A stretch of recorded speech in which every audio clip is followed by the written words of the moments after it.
Hi friends, welcome to SHAHNAZ Easy Tips. ഇന്ന് ഞാൻ വന്നിട്ടുള്ളത് ഒരു അടിപൊളി വട്ടുപത്തിരിയുടെ റെസിപ്പിയുമായാണ്. അപ്പോൾ വീഡിയോയിലോട്ട് പോകുന്നതിന് മുന്നേ എൻ്റെ ചാനൽ ഇതുവരെ സബ്സ്ക്രൈബ് ചെയ്തിട്ടില്ലെങ്കിൽ പ്ലീസ് ഒന്ന് സബ്സ്ക്രൈബ് ചെയ്യുക. കൂടെ വരുന്ന ബെൽ ബട്ടണും കൂടി മറക്കാതെ ക്ലിക്ക് ചെയ്യുക. ബെൽ ബട്ടൺ അമർത്തുമ്പോൾ ഓൾ എന്ന ഓപ്ഷൻ പ്രസ് ചെയ്യുക. ഇനി നമുക്ക് നേരെ വീഡിയോയിലോട്ട് പോവാം. ആദ്യം നമുക്ക് ഇതിലേക്ക് വേണ്ട പൊടി വാട്ടിയെടുക്കണം. അതിനായി ഞാനിപ്പോൾ ഒരു പാത്രത്തിൽ ഒരു 3 ഗ്ലാസോളം വെള്ളം തിളപ്പിക്കാൻ വെച്ചിട്ടുണ്ട്. ഇനി ഇതിലേക്ക് വേണ്ടത് ഒരു മുറി തേങ്ങ ചിരകിയതും ഇതിൻ്റെ കൂടെ 1 ടീസ്പൂൺ നല്ല ജീരകവും അതുപോലെ തന്നെ ഒരു 5-6 ചുള ചെറിയ ഉള്ളി കൂടിയാണ്. അതും കൂടി ഇട്ട് ഇതൊന്ന് ഒതുക്കിയെടുക്കാം. തുണ്ട് വെള്ളം ഒഴിച്ചിട്ട് വേണം ഒതുക്കാൻ, അധികം വെള്ളം ഒഴിക്കരുത്. പൊടി വാട്ടാനായി ഞാനിപ്പോൾ അരിപ്പൊടിയാണ് യൂസ് ചെയ്യുന്നത്.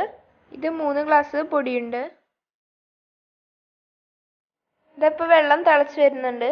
ഇപ്പോൾ വെള്ളം നന്നായി തിളച്ചതിന് ശേഷം നമുക്കിതിലേക്ക് ആവശ്യത്തിനുള്ള ഉപ്പ് ഇട്ട് കൊടുക്കാം.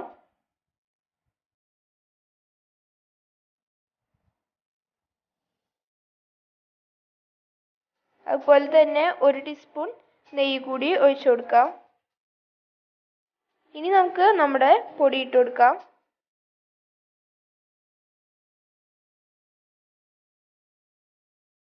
പൊടി ഇട്ടിട്ട് നന്നായി ഒന്ന് മിക്സ് ചെയ്തെടുക്കണം. ഇനി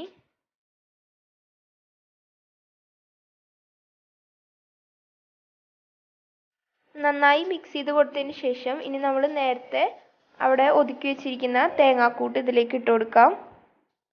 എന്നിട്ട് വീണ്ടും ഒന്ന് നന്നായി ഇളക്കി കൊടുക്കാം. പിന്നെ ഇതിലേക്ക് ചേർക്കുന്നത് 1 ടീസ്പൂൺ കരിഞ്ജീരകമാണ്. നിങ്ങൾക്ക് ഈ കരിഞ്ജീരകത്തിന് പകരം എള്ളും യൂസ് ചെയ്യാവുന്നേ ഉള്ളൂ.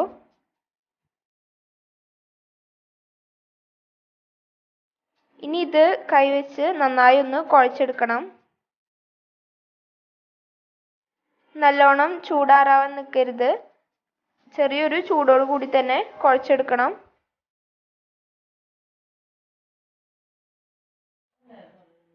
ഇതാ ഞാനിപ്പോൾ നന്നായി കുഴച്ചെടുത്തിട്ടുണ്ട്. ഇതുപോലെ നല്ല സോഫ്റ്റായി വന്നിട്ടുണ്ട്. ഇനി നമുക്ക് ഇത് പരത്താനുള്ള പരിപാടികൾ നോക്കാം.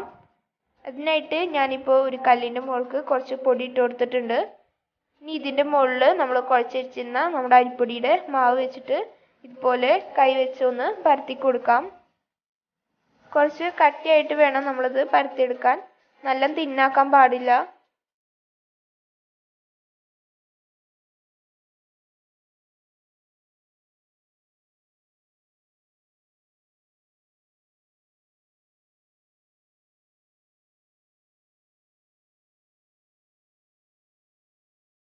ഇതാ ഞാനിപ്പോൾ നന്നായി എല്ലാ വശവും ഒരുപോലെ പരത്തിയെടുത്തിട്ടുണ്ട്.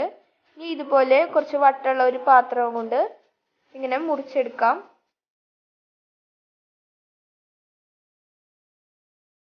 ഇതുപോലെ ഇനി ബാക്കിയുള്ളതും കൂടി നമുക്ക് ചെയ്തെടുക്കാം.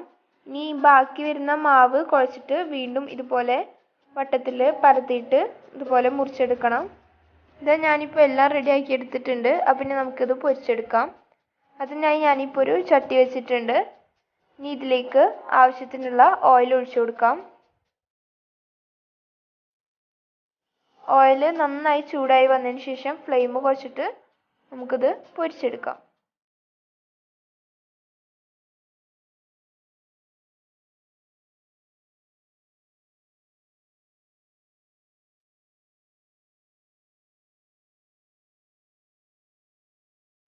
ഇതിപ്പോൾ റെഡിയായി വന്നിട്ടുണ്ട്. ഇനി ഇതുപോലെ ബാക്കിയുള്ളതും കൂടി നമുക്ക് ചെയ്തെടുക്കാം. ഇതാ ഞാനിപ്പോൾ എല്ലാം ചെയ്തെടുത്തിട്ടുണ്ട്. അപ്പോൾ ഇത്രയേ ഉള്ളൂ. വളരെ ഈസിയായി നമുക്ക് ബ്രേക്ക്ഫാസ്റ്റിനോ അല്ലെങ്കിൽ വല്ല സ്നാക്കായോ യൂസ് ചെയ്യാവുന്ന ഒരു പത്തിരിയുടെ റെസിപ്പിയാണ്. അപ്പോൾ എല്ലാവരും ഒന്ന് ട്രൈ ചെയ്ത് നോക്കുക. നമുക്കിത് ഇറച്ചി കൂട്ടാൻ്റെ ഒക്കെ കൂടെ സൂപ്പറായി കഴിക്കാം. ഇനി വെറുതെ കഴിക്കാനും നല്ല ടേസ്റ്റാണ്.